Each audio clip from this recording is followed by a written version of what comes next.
Good evening, good afternoon, good morning, good day. Hello, everybody. Happy Monday. Hello, everyone. Happy Monday. I just realised I didn't barricade my door for my Oh, 7-year-old, so he might burst in at some point. oh, we'll have a surprise cameo. Yeah. I have a list of things that I do, and I always forget some of them. And it's like, that's the sort of mother I am. I've always been that sort of mother, you know. Mm, Like hmm when I used to go to the mother groups when they were babies, there were those mothers that just always had everything. And I was really grateful for them because I'd always forgotten something. Something that I didn't have, some baby wipes, and I just thought, God, I remembered 15 things. Like Oh, yeah.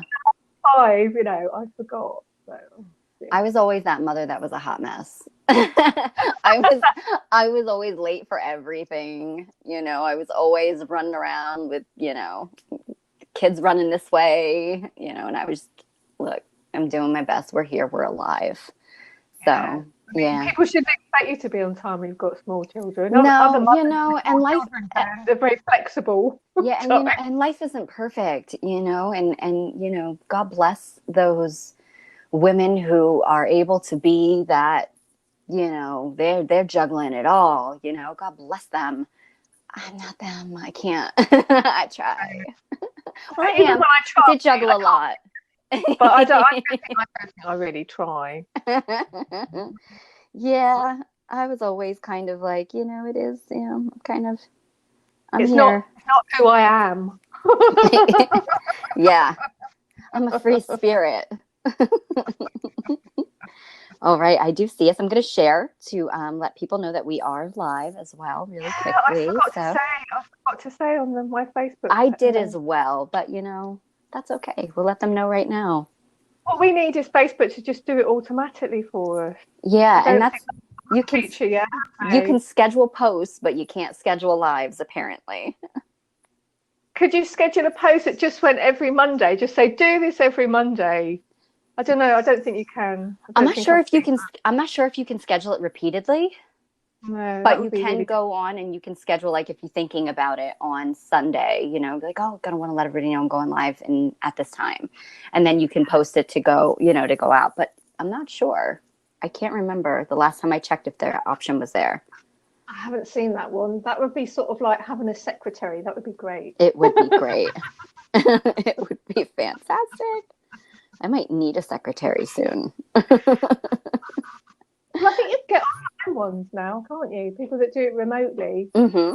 Oh yeah, yeah, and a lot of the younger generation, the 20 somethings, they're doing all of that now for people. They're really handling all the social media. I know my son just got offered a position to help. My husband does website design, in uh, in conjunction with what he already does for his company, but he also does a lot of website and advertisements. And so he does websites for people, and they wanted to hire my son to be like their social media. That's a thing. That's a position. Like, Did he do your website for you? he did. Yes. Well, him and I. That's I have lovely. learned. Thank you. I have learned a lot from my husband. So I have done. He kind of helped me, and I did. I did Magical Me, and I did Oracles of the Light. Oh, but Yeah. Benji loves your website. So anybody who hasn't seen, it's Magical magical me. Me. Magical Me with magical It's with a got K. fairies flying about, and it's just so pretty. Benji was just like, "Oh, that's lovely, mommy. Look at that." Oh, I love that. I love that. Oh, that's wonderful. That's so cute that he saw it and that he Yeah, loves it. Oh. yeah. He also loved your dog going, "Meow," making all those noises. Aura. Oh my goodness. She is something. It's like, it's funny because I say, my daughter just turned 18. My son just turned 21. Both are done with school now. And I have this little sassy puppy. I have two dogs, but she's the sassy one. And she just back talks me and tells me what she wants when she wants it. And, I give it to her. So. She's like your Benji, isn't she? Speaking of social media publicist there, I saw his photo that you posted. It was adorable. Oh, the one with the Kermit. Yes. Yeah, maybe I should put that on the Rachel Goodwin. I couldn't understand. I couldn't understand what the poster said, but I felt like, I got the point of it. Yeah, it was at school. It was a COVID-19. Don't go. All the rules and everything. Oh, it's so So, funny. yeah, but he came out of school and he climbed up onto next to the tree and he put his Kermit with these long arms and he tied it up in the tree and he sort of stood there and he went, "Take a picture, mummy." Oh. I was like, "Come on, I want to go." And he's like, "No, take a picture. I'm not going until you take a picture." Like, I need a photo op. Oh, that's cute.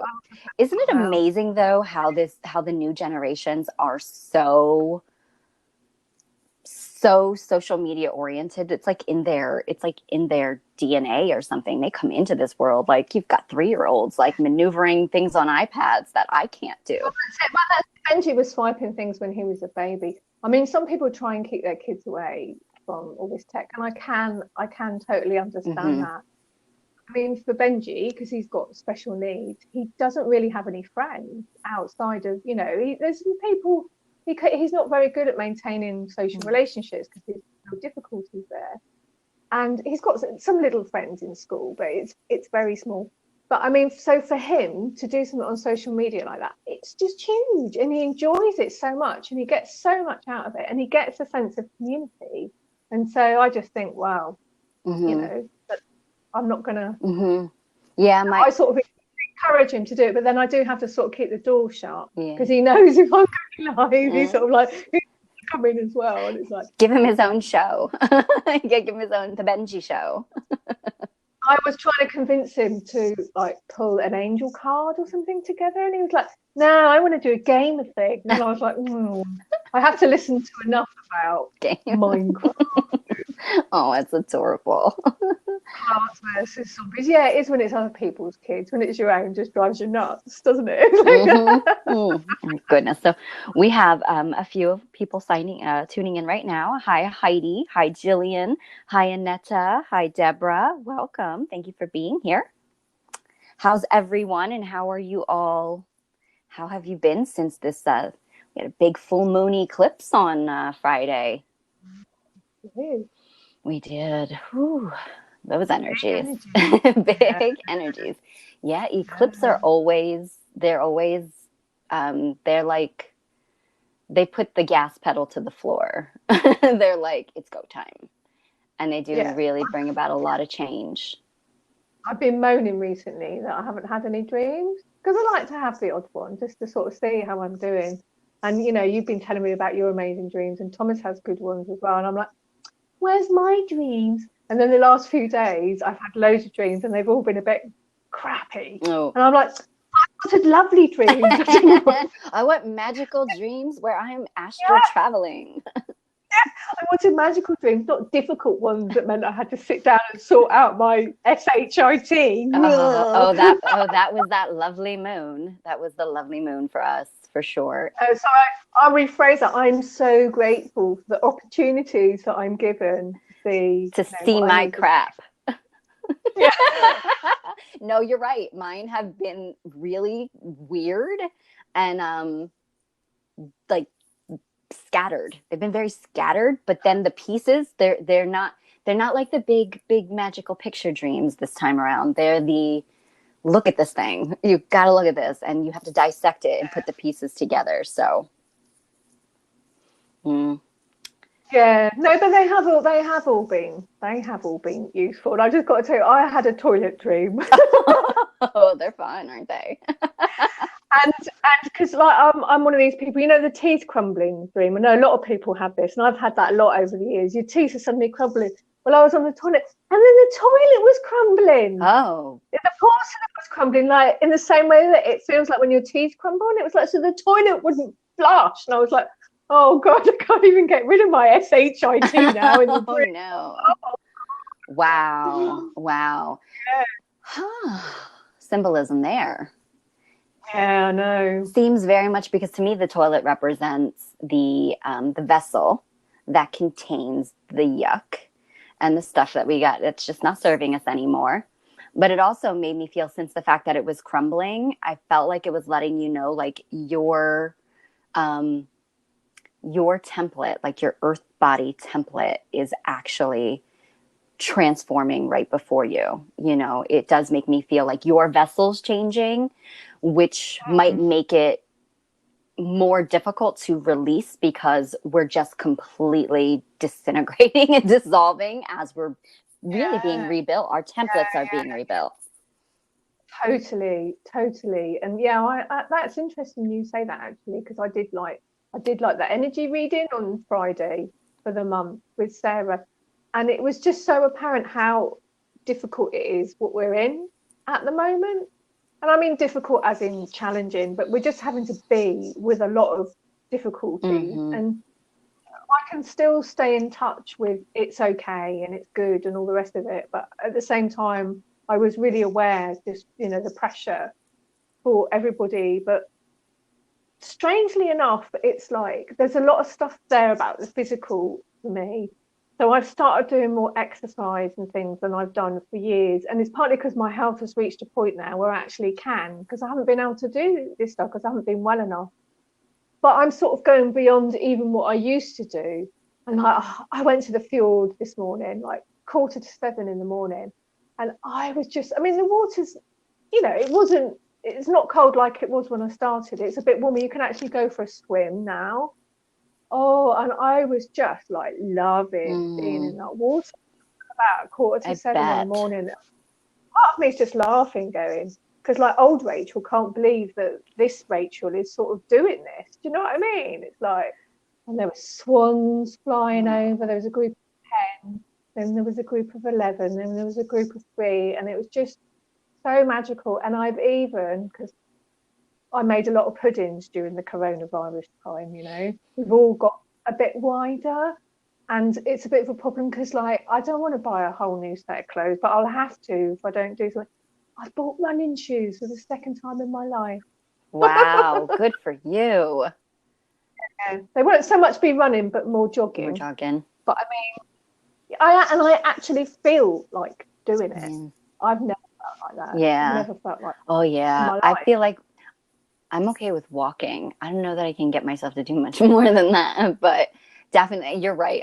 I've felt that way too. Like, I need to do something. I need to change something. And I know people are commenting, talking about what they're experiencing over the weekend, and we're going to get to some of your comments in a second. But I just want to say that, you know, the whole dealing with your SHIT. Speaking of which, you know, Rachel knows that I had a dream about the toilet and having to use the bathroom in a hurry in my dream about, what was that, maybe a week and a half, 2 weeks ago? Week and a half? Yeah, I think it was a couple of weeks. I think it was a couple of weeks and ago. Yeah. I was trying to put together the messages, and I thought that it meant that I, because I had a woman in the dream, and the woman turned out to be somebody incredibly spiritual and sacred that I had never had any connection with before, never knew of before until she presented herself. But besides the point, I was trying to figure out the dream, and I thought that it meant, like, now that you're, because she gave me a key and said, you know, now you're ready for me to teach you how to perform attunements. And I thought that was really strange because I do perform attunements already. So I guess clearly something else is coming.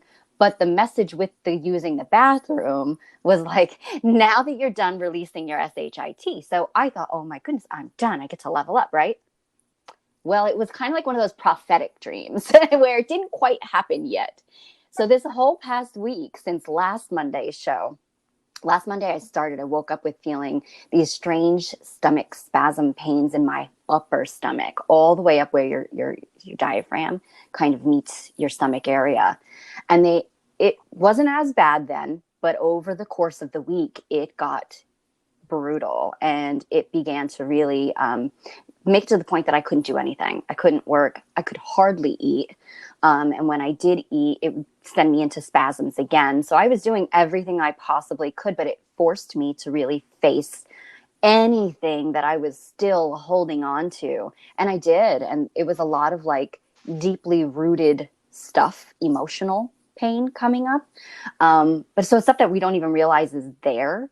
But it's also at the same time, it was telling me like it's a reflection. At the same time, we're all connected, and Mother Earth is also going through that same releasing process where she's letting go of all of her stuff, and it's coming out in us as well, because Yeah. we're one. So what she does, we kind of release it and clear it through us, and what we do, she releases it and clears it through her. So there's definitely like a theme going on with the whole, and I definitely feel like that full moon eclipse kind of triggered everything for everybody. Yeah. And so that thing I was telling you about the fjord, when I was there this morning, I was thinking, please take all the stuff that I'm not able to let go of at the moment, because I thought, from that toilet dream I had, I must be having problems with it. So like, what you said, like with it's harder when you're rebuilding your energy body, and it totally makes sense. And I did feel so much lighter after I'd had that swim and cycled there. Oh, Yep. Yeah. thank God. And it's really kind of also part of like what you were saying with the feeling like you want to start going for jogs now and doing things differently. I feel like my body was also telling me that after this shift that I'm about to go through, or was going through for a week now, it's going to be time for me to do things differently as well. Maybe considering what I consume. Not that I ever really ate that bad to begin with, but definitely shifting a lot, I think, with what I'm consuming, how I'm consuming things. And I think this whole lesson is a lot going on right now too, about paying attention to our body and our energies, really connecting more with our bodies. They're coming right down into the physical now. They've worked their way down through all these layers, and now we're right down in the nitty gritty of it all. So it might seem mundane things that we're talking about, but it's not actually. It's the most powerful of the most powerful. And it's like, I think with the going, I was going to say running, but that's too grand a word for what I'll be doing. I know it is. So the jogging and walking that I'll be doing. There's an energy that's coming through me now. I've been blocked my whole life from something, the coronavirus. I just came into alignment with something, and it won't stop now. So you know what I mean? I can just feel it. So I need to go running to sort of get it all moving. Yeah, and that's what I was going to say to that is when there's blockage, sometimes the way that you can move that energy is not just everybody thinks right away like, oh, I've got to do some sort of chakra work and healing work. And yes, that's also important. Yeah. But the way that you move energy, and the ancients knew this. This is why, they walked these ancient pathways with the migration, and they danced around, around the fires. And it's the dancing, it's the running, it's the jogging, it's the walking. You are moving energy that way. Yeah. And I was talking to my good friend Trevor last week, who's on the Saver course with me. And he said, and I was going, I don't really do exercise, Trevor. And he's like, you've got to bring the spiritual into it. So instead of doing a room walk, try having a room jog. And I was like, wow, I never thought of that. It's like do some ways you can do some spiritual dancing. And I'm like, oh yeah, it's like you've got them separated in your mind, and you need to bring your spirituality into the movement. And it is, I mean, even channeling, like the way we do channeling, I thought this years ago, because I had this past life memory of being in Hawaii, and I might have mentioned this to you before, and it was one of my happiest lives, was being a dancer, because they channeled the divine through their dancing, and it was just fantastic. I loved it. It was really strict life, but I loved it. And now, I mean, not with the light language, but sort of with sort of more traditional channeling like I learned, you sat completely still, and it worked. I mean, there was energies and things coming through, but I mean, completely different to someone dancing around a room, isn't it? My daughter, she just turned 18, and I attuned her this past year to Reiki level 1.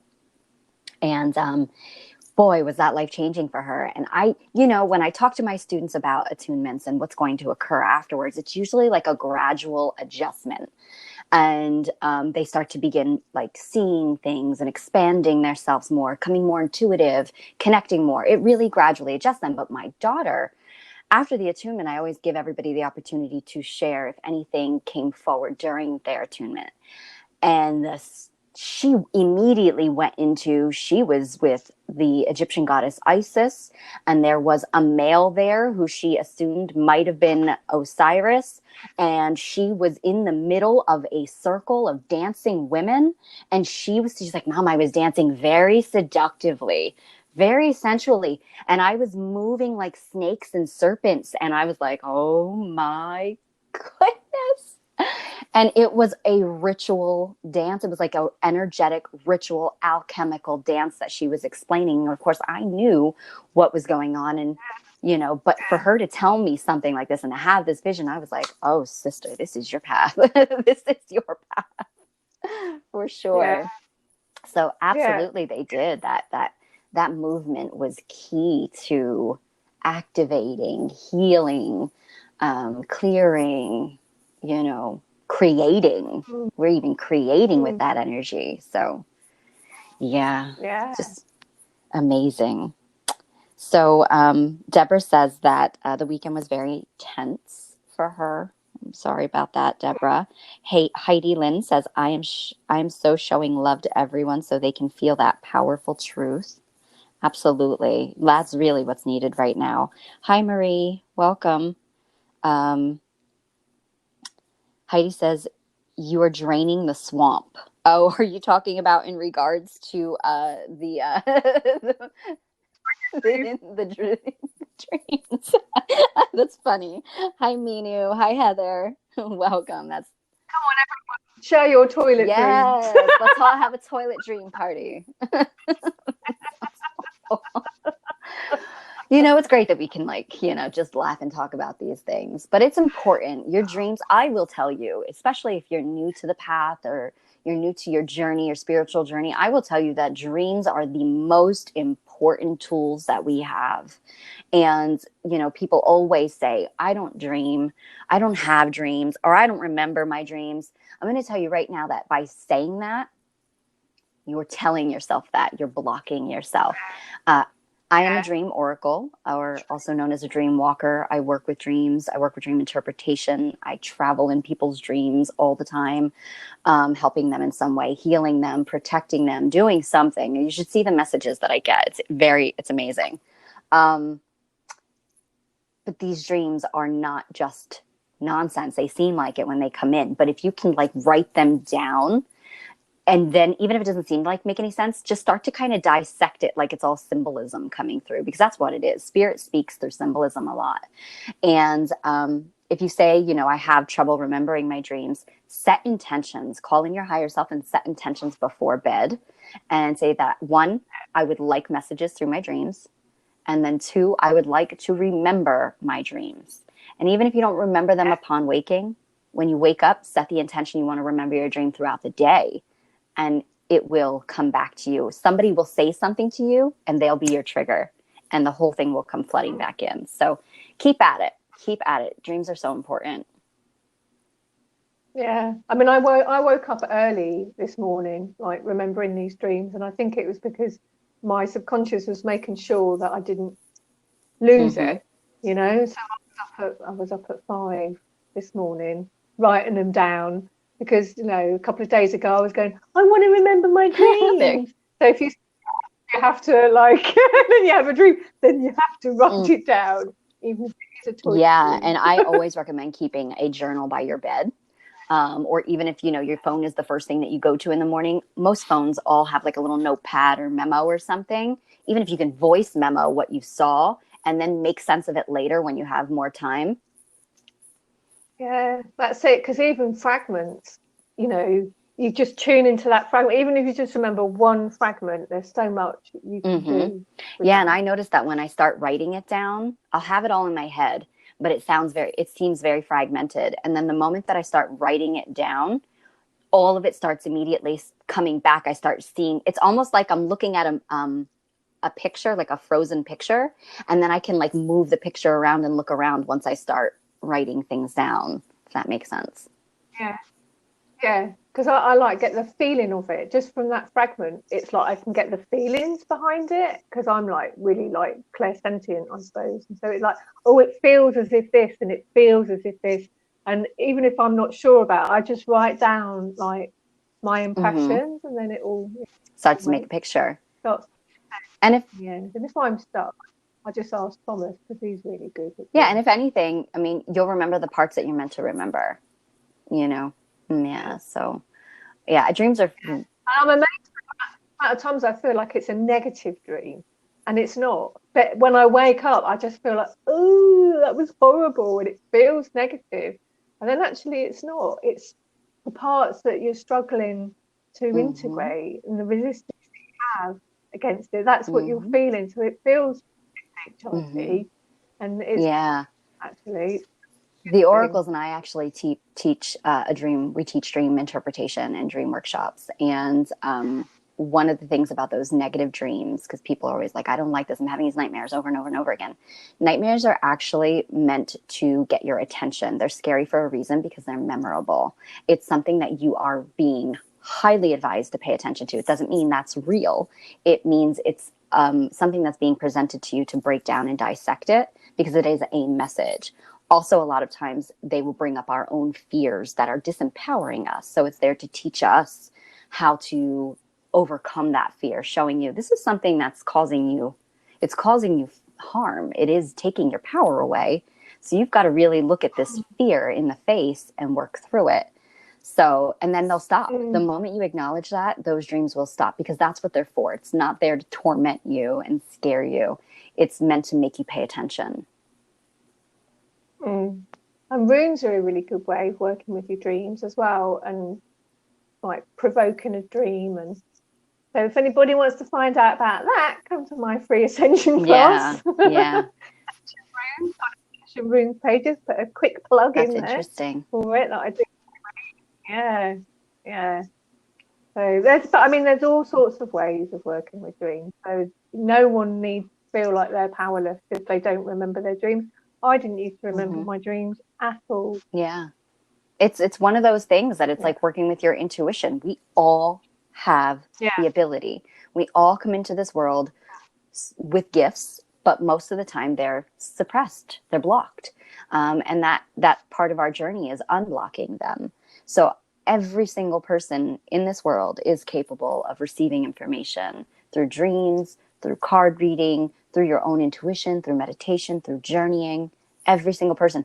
It's like a muscle. yeah. You've got to exercise it to really get it working. And find the way that's right for you as well. It's got to be something that you really like doing, and everybody's got Hmm. something because there's just such a myriad of ways of using it, isn't there? Using your intuition. It's like, Yeah, yeah. yeah, And it opens up so many doors. It's like the one thing that, when people come to me and they always ask me, what do you suggest? I'm starting to get more called to doing spiritual work and I want to connect more I want to get messages more. What do you recommend? And for me personally, it was oracle card reading. Oracle card reading, I did read tarot cards for years, but that was way back before oracle cards existed. So oracle card reading for me is like a gateway because it's not about learning how to read the cards. It's learning how to trust your intuition and what you receive. There's no right or wrong way to read a message, and a card that pops out will never mean the same thing twice. So it is about that just being the tool to trigger you to start connecting with your clairs, your intuition, your feeling, your hearing, what you pops into your mind, what you see symbolically. So that's one thing that I think is amazing in opening the doorway. And meditation is another one because I always used to say, I'm not visual. I don't see things. I'm not one of those clairvoyant people. Now I travel into different worlds and it just happens because it's like the more that you connect with yourself, the more you keep at something, it opens the door to more and more and more and more. And so, yeah. And you lose the fear, don't you? Which is 99% of the problem. In the end, you just familiarity breeds that's right. contempt. I mean, and not that you're being contemptuous. It's just in the end, if you keep doing something every day, it's not That's right. scary. anymore. Yeah, So, absolutely. So we all have so much power. We do. We have so much power. And I know I've heard people say, well, I'm too old to start now. And I'm too, no, ever.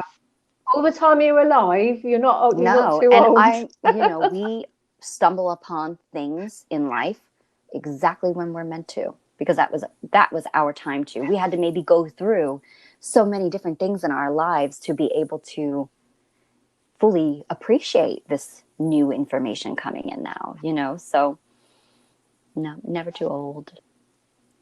And a lot of people they don't believe in themselves. I think there's a false belief out there that in order to be like a psychic or a medium or all these labels that we have, in order to be that, you've got to be born with that gift.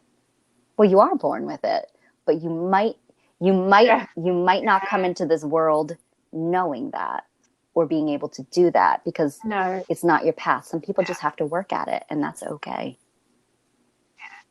Also, I've just met so many people who are really sensitive, but they're blocked because of past lives, past cultures. I would say there's a huge amount of people like that. So they don't realise because there's just so much stuff in the way. And then you have to do a lot of work to get through all of that.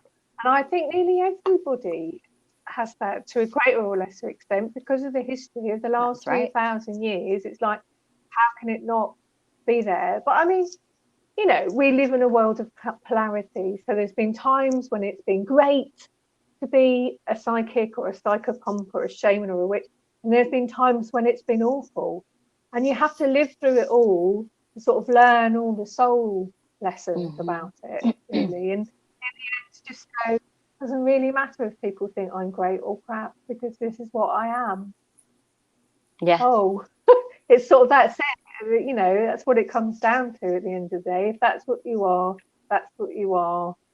Don't take any notice, really, whether other people think you're fabulous or rubbish, because none of it will serve you. Actually, you're fabulous or rubbish. It doesn't do you any good. That's right. I talk all the time about how my biggest fear for almost my whole life was public speaking. And, I was like, oh, I cannot. I would just shut down the moment, I had this public speak. And before Facebook Live came out, I actually challenged myself and I did a program with a woman named Melissa Groom from Australia. And it was like a 30-day video challenge.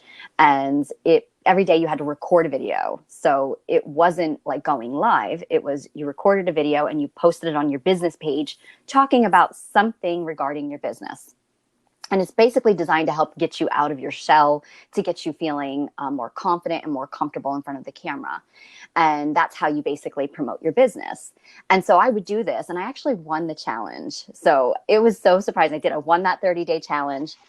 But I will tell you that the videos made it so much harder for me than just going live, because I had too much time to think about what I was doing in the videos. And I could stop and I could record it. The moment Facebook Live came out, it was like, it's go time. And I still get really nervous before a live. And we talked about that before. But when I put that camera on, I just speak and I just say whatever comes to me, whatever flows to me. And I don't think about that. And I don't worry about who's going to like whether or not I'm talking about unicorns and dragons today and think that she's absolutely off her rocker. Who's meant for me and who's meant to hear that, and they'll find you. Who's meant for you and what you have to say and what you have to share and how you are, they're meant for you. So throw that fear out the window, Yeah. I'm also the same. It's like, the fact that it's live, it means that you can't sort of stand there going, oh, what have I got to say? And then you can't get stuck. You just got to open your mouth and just say something. And usually, once I get started, I'm all right, But yeah, having to do like record a video is much, much harder because then you feel like you've got to get it perfect, and it's like perfection, it just destroys things. Yeah, my way of doing things, when people ask me about that too, my way of doing things is like, you just rip the Band-Aid off, just rip it off and go. And they're like, no, my way is not for everybody, but that to me, just doing it gets it it's like jumping in the ice cold water. You just got to do it. Where do you think you get that from? Have you got some bloodline or something that's I mean, I definitely have. I've got a English and German bloodline background and Irish background, as well as a Mexican one. So I think I've got all these blends that are just like, yeah. I think it's probably the Mexican, because the Germans are very cautious. They think about things a lot, and the English are a bit similar. Not entirely, but yeah, it's I can see the Mexican thing. It's like, yay! I imagine. Yeah, so there is I've got this whole, I don't know, maybe I could have to just do with, I'm also a Scorpio. We're kind of truth. We're just like, there's nothing to it but to just speak it. You just speak it. Sometimes we don't even think about it. It just happens, So maybe that. It helps get a bit older as well, doesn't it? I mean, there's a lot of things I know now that when I was in my 20s, yeah, I could have done with knowing, but didn't. Yeah, and what's interesting about it is that in our 20s, we're so much bolder, I think, too. We're just like, caution to the wind, and we don't think about a whole lot. And that's when you would think that you would have a lot to say. But I didn't, well, I always had a lot to say, but never, never like anything, not in a big public setting, So, yeah. I was probably saying all the wrong things at the wrong time, I think. Those are called life lessons, Rachel.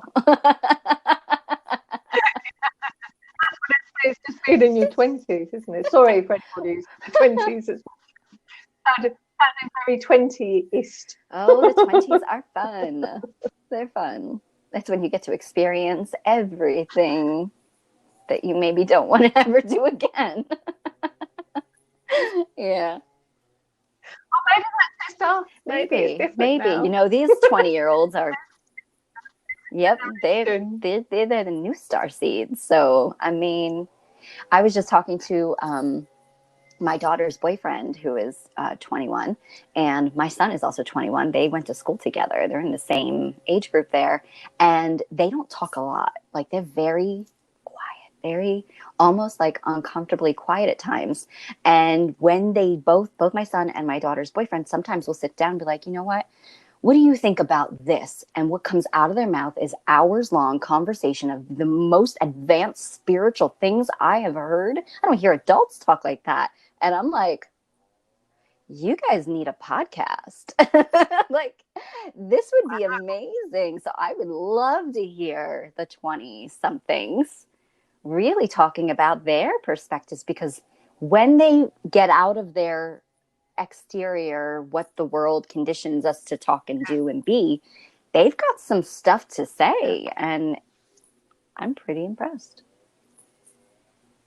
I was one of those mama moments where I was like, yeah, right. Yeah. All right. I'm going to take the credit for this. I don't know if it's fine. I'm having it. Thank you. No, but yeah, I'm hoping they listen to me, because I want to hear what they have to say, We'll see. Yeah, well, I look forward to that with my kids. I think I need to get a bit older. Oh, well, your oldest is what, 17? He's 17, yeah. He mainly wants to talk about cars and iPhones. Yeah, that makes sense. That's that age. Give him a couple years. He's going to want to talk about philosophy. Yeah. And then Benji, you've still got quite a ways with Benji. Remember, he just wants to talk about cows. He's going through a moo phase. So sweet, though. It's precious. I miss when they were that young, though. I miss when they didn't know everything. It's just things were simple. Yeah, that's it. And there's still magic to be found. It's like he's just discovering the world of books at the moment, and it's like he's been reading Wimpy Kid, loves Wimpy Kid, and now he's on to David volumes, and it's just like his little face just lighting up. And I can remember like discovering all these sort of things for the first time, and it's lovely. It's really, yeah, I'm so happy Yeah. he's reading, because it's like a quiet moment of the day with Oh, him. that's sweet. Yeah, reading is so important. And Reading is so important. The, he definitely has the hyper focus with the that was my ADHD. son. Well, can't stop. Yep. Going.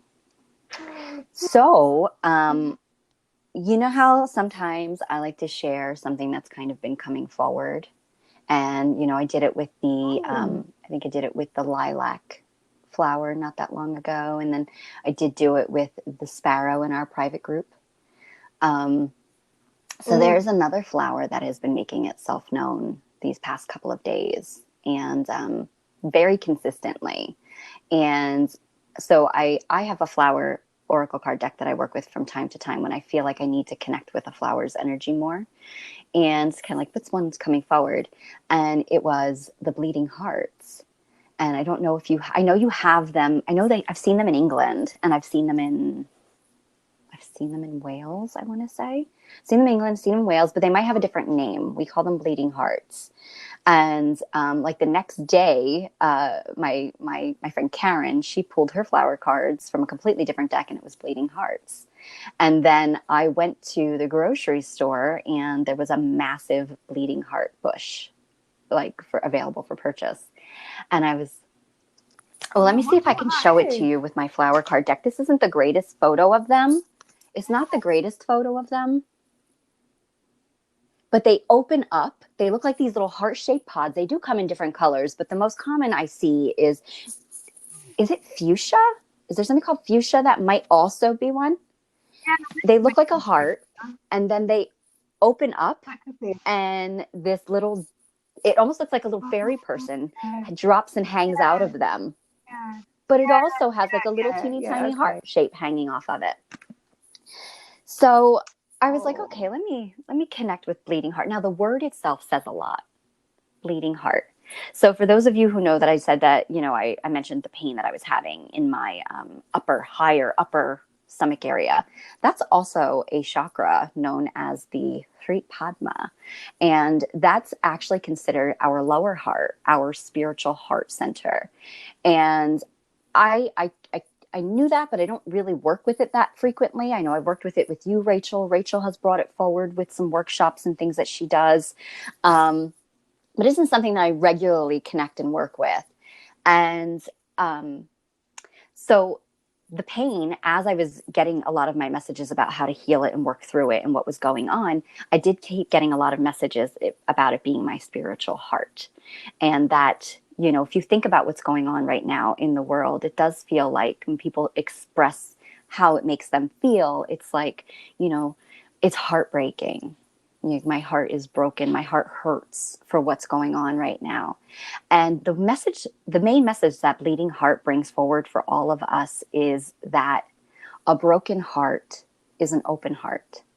And it's something that we don't really think about, because a lot of times we try to protect ourselves from having a broken heart. We get into that defensive place, and we put up walls so that we don't get a broken heart. But when something breaks, fully breaks open, that's when the real work can start happening. When you really break ground, that's how light gets in. And if you think about crystals that everybody goes out and buys for the rainbows that are in them, do you realize that those crystals, the reason they can have rainbows inside of them is because they were broken. Something broke inside that allowed the fracts of light to come inside and create that rainbow prism effect. So right now what's happening is our hearts are being broken. They're bleeding, they're crying, they're hurting. But in that process, our hearts are being broken open so that the rays of cosmic light can flow in from the cosmic heart to bring us to that place of being able to hold more love. Another thing that the the bleeding hearts work with is conditioning and comforting and nurturing our heart chakras.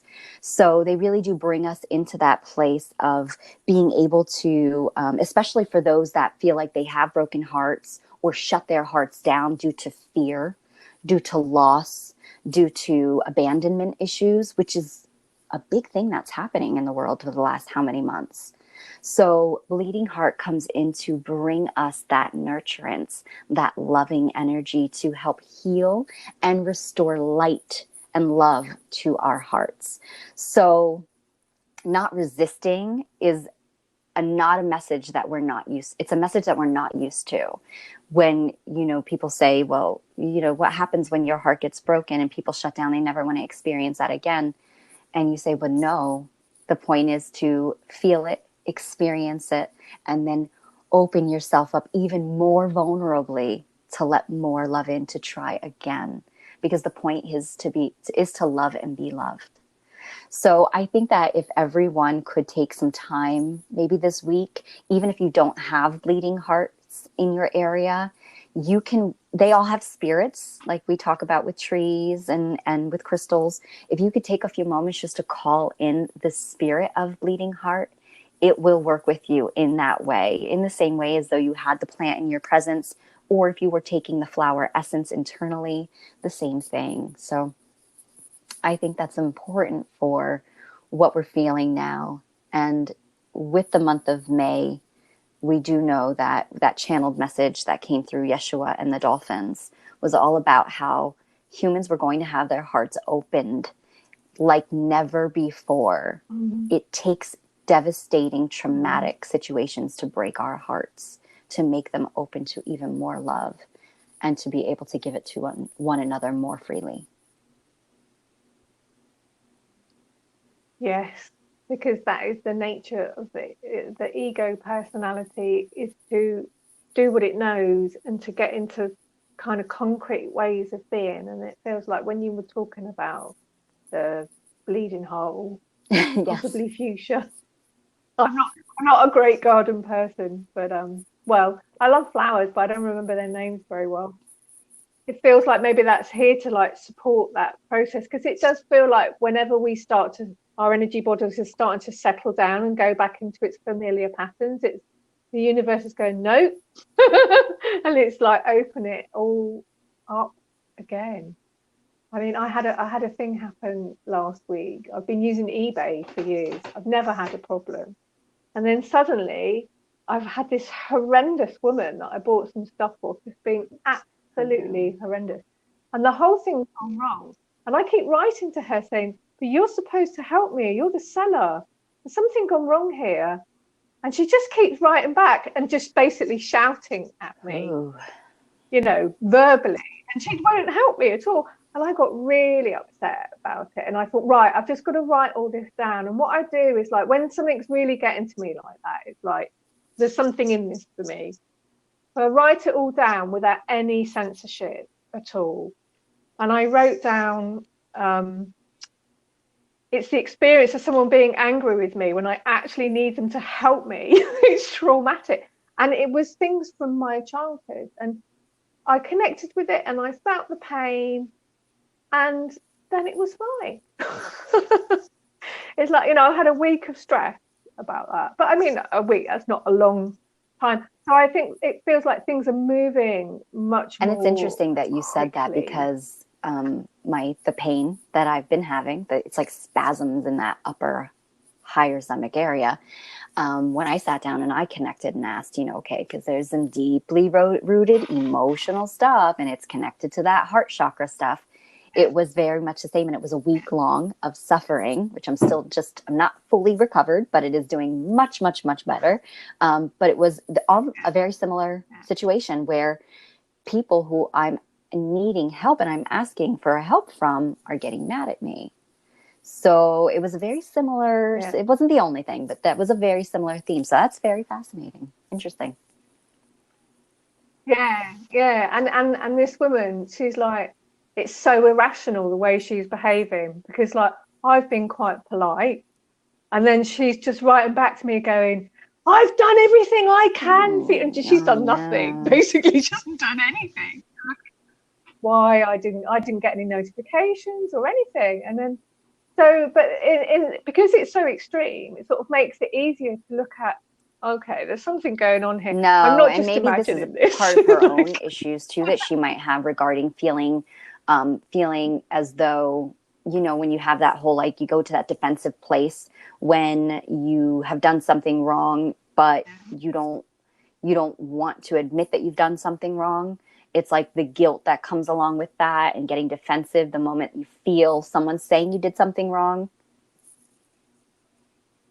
Yeah, because I get really caught up in caretaking dynamics, you know, because I used to be a nurse, and a lot of nurses suffer from this syndrome. And that means we start to worry more about the other person and what's happening for them. And I went and pulled a rune, and that was really interesting because I got the Naud rune that I was talking about the other week. And the Naud is really connected to the Norns, and the Norns are, you know, they keep the web of weird in balance.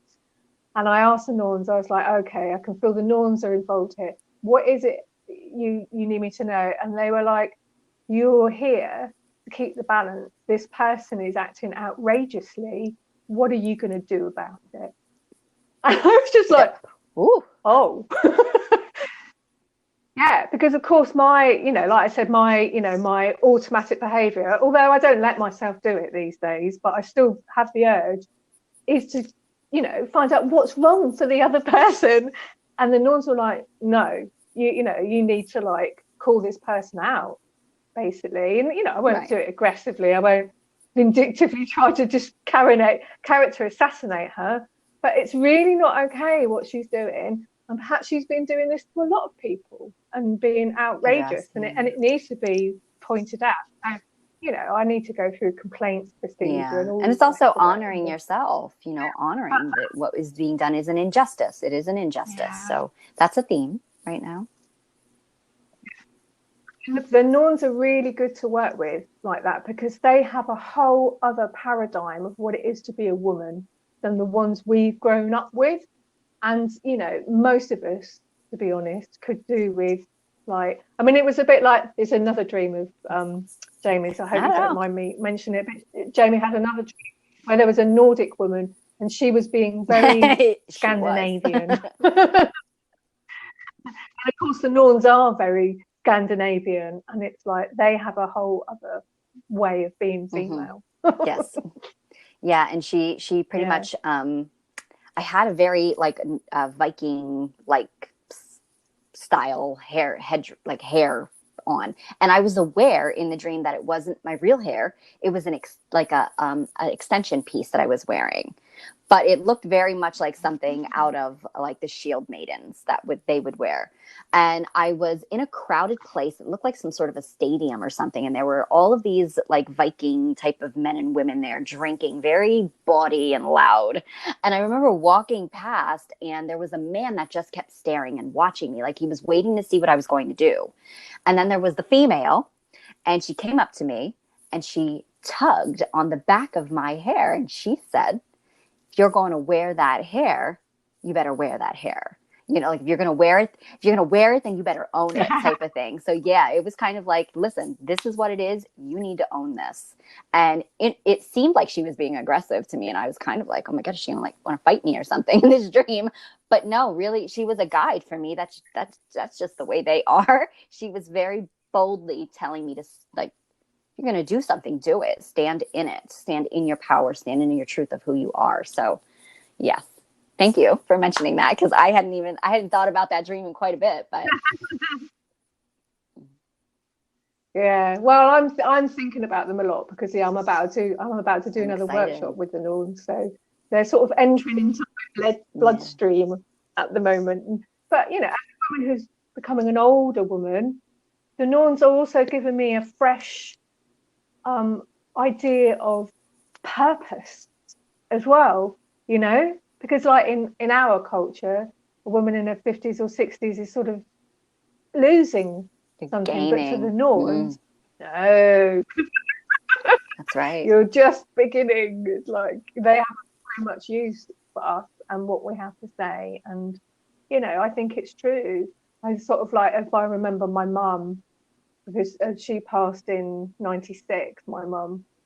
And, you know, there were so many things she didn't say. There were so many things she wasn't saying to the world. And so much of her generation of that age was the same. And it's like, I think the world would be a better place if we learn how to say these things. But again, there's a lot of conditioning to get rid of. But the Norns, get in with the Norns. I like them. Yeah, so that'll be, I know Heidi Lynn, I saw her comment saying she was very interested in the rune work that you do. So you'll definitely have to check out her other. Do you want to let her know what page so she can come to follow?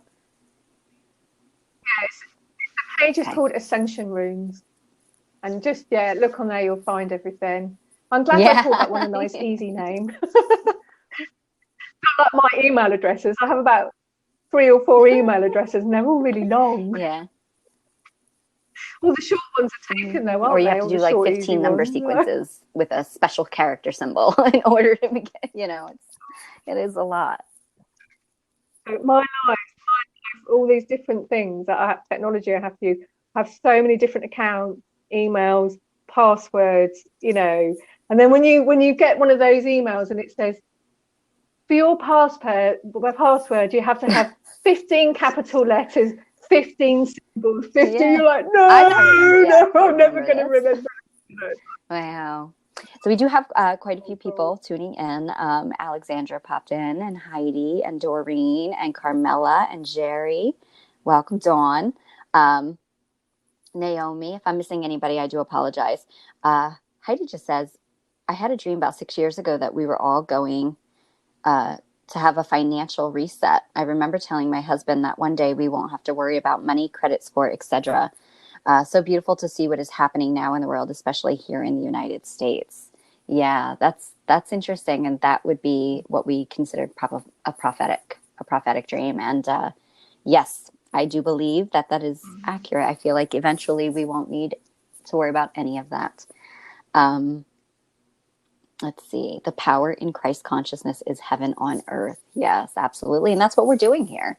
And we as humans are heaven on earth. We are spirit in physical manifest. So it is about opening ourselves to bring that. And that's the point of all of this, is that we are bringing heaven and anchoring it into earth now, so that we are that, we're all in that oneness now. It's all the higher alignment here now happening versus the way that kind of things, we've been so disconnected, so much in separation from source. So, yeah. And she says that we have bleeding hearts in the United States. Yes, I'm also in the United States, Heidi. I'm in New Jersey, and I actually do have 2 bleeding heart plants that I just planted not that long ago, which is also interesting, isn't it? I gotta tell you something, Jamie, because this will make you laugh, but you'll like it. My son, Josh, who's 17, he doesn't watch this, but he always likes it for me. Thank you, Josh. I like it. He's of the age, he knows how to give media support, But he didn't know you were American. He went, she's very young, isn't she? I said, she is, Josh. And he went, oh, didn't she be my girlfriend? My heart. Oh my goodness. Well, thank you. You are my new favorite person, Josh. Thank you. Well, I do moisturize quite a bit, and no, yeah. I actually had that's sweetheart. That's your sweetheart. Thank you so much. That's sweet. He didn't know that I was American. I don't sound like I have an American accent. No, he doesn't actually listen to us or watch us. He just sees the still frame and goes, I was going to say, because sometimes I do be silly and I do bounce between accents, like goofing around, and sometimes I forget that I'm doing it. So, but we have to be talking about football for him to actually listen. So sweet. No, my children are older than you. That would not. No. And it's funny because one time my son, who's 21 now, but he may have been like 19 or 20 at the time, he was having some chest palpitations, and he felt like he couldn't breathe. So we couldn't figure it out. So we ended up taking him to the emergency room, and the doctor came in, and, you know, you just get the whoever's on call doctor. And he was talking to my son, asking him all these questions that my son didn't know. So I would answer for my son, and you could tell the doctor was getting incredibly annoyed. And then finally, at one point, he kind of snaps his head back, because he's asking my son about questions from his childhood that, yeah, let's face it, he doesn't know his history of things. I'm not putting two and two together why this doctor is getting so annoyed with me. And then he finally whips his head around. He was like, boy, for his girlfriend, you do know a whole lot about his history. I said, well, that could possibly be because I'm his mother, sir. So I got very stern with him, and he was like, oh my God, I'm so sorry. I can't even believe. And he completely changed the whole conversation, addressed me with much more respect after that point. But it was really funny. And I forget sometimes that people think I do look so young. Thank you. I'm 39. I am 39. I didn't have children when I was 15. So, oh, love that. I think that it's the youth. You have to keep the youth in you. You've got the light and the laughter and the silliness. Yeah, definitely. Have a childlike sense of humor. It works. Oh, but yeah, one serious thing. It's World Oceans Day today. So I thought we could do and I did not know that. I did not know that it was World Ocean Day. And that's sad, because there's not a lot of promoting, but you'll get World this day, World that day. And the ocean is incredibly important.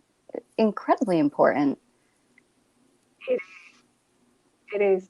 So I'm going to put that in my diary for next year. I think the Canadians, I looked it up on Wikipedia, the Canadians started it in 2000 and something. But it's mainly the diving lot that do something. They go out and they pick up like stuff from the bottom of the ocean. But as you know, esoteric people, there is a lot we can do with meditations and to clean things up and all the rest of it. So that is part of the work that I do, actually. But it's something I'm getting to in one of the programs that I'm doing. So I haven't sort of got to that point yet. But next year I'll have done it.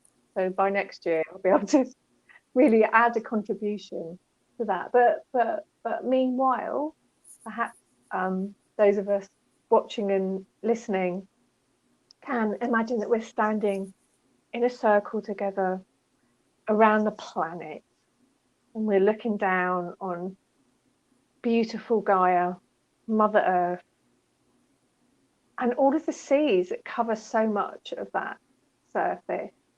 And the seas, yeah, it's like the blood of the planet. It feeds everything. Nothing would work if it's not flowing. So it's very much our lifeblood as well, and just contains all of that fantastic life and all the things we love, the dolphins and the whales and beautiful mermen and merwomen as well, and all of that kind of thing. So let's just imagine, like, from our hearts, we're just breathing out just like pure love towards the ocean, and also towards the whole of humanity, because it's our consciousness that needs to come into a place of like unity and harmony, and that's what we're all working for. So we're getting there one step at a time. Just see those seas and those oceans in a state of pristine purity. Imagine them as you know they need to be, like energetically. Just feel or see, or just simply have the intent of just them being beautifully how they were before we came along and all of the damage happened. So we're just like a reset to a time when everything was just working perfectly and in harmony. And of course we can get to this again, and we will get to this again, because human beings are absolutely ingenious. And as Jamie said, we are the heaven on earth. We are connected to spirit. All the solutions are in the mind of the divine. the divine has a perfect plan built upon a rock, and we are putting it into piece, one piece at a time, grounding it one step at a time. Oceans, we love you. Blessed be. Blessed be. Oh, that was beautiful, Rachel. Thank you. I was seeing symbols coming in, almost like diamond symbols, but they were interesting because it wasn't a full diamond. It was definitely two triangles together coming in, and almost like I saw them inserting into a lotus in the ocean. So that's very beautiful. Oh, I love the sea so much, and I can just feel all this love like coming out of my heart. It's like, oh, it's just wonderful. And it's interesting because we called the page Evolving into the Cosmic Heart. And then there's all these heart things coming up now. And me and Jamie are starting to do light transmissions as well for like individual people. We're just making our first tentative steps this week. And the first thing that came in was like, I was seeing like, first part of it, you're like building this like light matrix, and it's sort of wider above the crown, and then it comes down to the heart. It's like this, almost like a vase that you pour like the light into, and I was like, wow, it's all about the heart again. It is. It's all about that heart. It is. It's all about the heart. That's the heart, I think, has been the most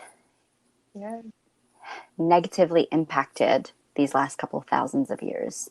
And I feel like once if you think about where the heart placement is, it's smack in it's the bridge between the higher and the lower chakras. So I feel like if we expand and open and unblock that, the rest is just going to follow.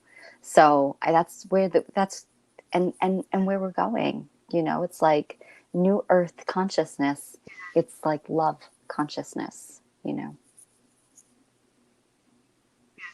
Yeah, and that's it. And it helps like communities like, you know, we're building here and other people on Facebook, and other, you know, whatever. This is what we need because we've been having a hard time, and we've got to learn how to be with people who like us. Absolutely. And the ascension energies that are coming in are, they're here to assist us all in ascending, in transcending the old patterns and programs and karma and density, so that we can all come. It's about us. It's not one of us can rise above the other. We've got to rise together. And so Rachel and I's light transmissions are designed to assist in that. And we do receive customized light transmission between light language, which is light code, vocal toning, and Rachel has been singing, I'm going to refer to it as light song, because it is Sanskrit. You are doing mantras that come out with that, and Sanskrit is believed to be one of the first languages on earth, as well as an ancient form of light language. So I'm going to call it light song. So light song, light language, vocal toning, it is custom to your specific situation, and it is a recorded transmission for $55 and $33 if you are a member of our private Evolving into the Cosmic Heart Ascension group. So if you're interested in joining that and receiving more information, you can reach out to us or find the group's links on our page. And if not, and you just want to have a session, you can also just have a session with us. And we do a little bit of talking first to find out what it is that you most think you need help with, or what we can most do for you. So very customized. And again, these are like tweaking and opening and expanding to allow you to be able to transcend what's going on. So, yeah, but I'm really grateful to be able to do these podcasts or shows or whatever we want to call them with you, Jamie, and with everyone that comes along to listen, because it does. I can feel the magic, and I can also feel there's like energy flowing while we're doing it. We're not just having a conversation. Oh yeah, I often say Spirit loves to take every opportunity they can to get to reach a wide amount of people at the same time. So yeah, And I can tell you it's really magical for my little Rachel, my inner child. She's like going, Yeah. woo! Yep, we need that. We need the healing, bringing back the innocence, bringing back the purity. Yes. No, I think that's us, isn't it, for this week? Yeah. We went a little bit over today. It's okay. All right, everyone. Well, we appreciate all of you being here, listening to us chat away, and just have fun conversations. And we appreciate your input. And we even if we don't get to your comments live, we do always check back comments afterwards. So we will be doing that, and we appreciate all of those. So thank you, everybody. I hope that you have a wonderful week, and we look forward to seeing you next week as well. Yes. Bye. Bye Take for care. now, everybody.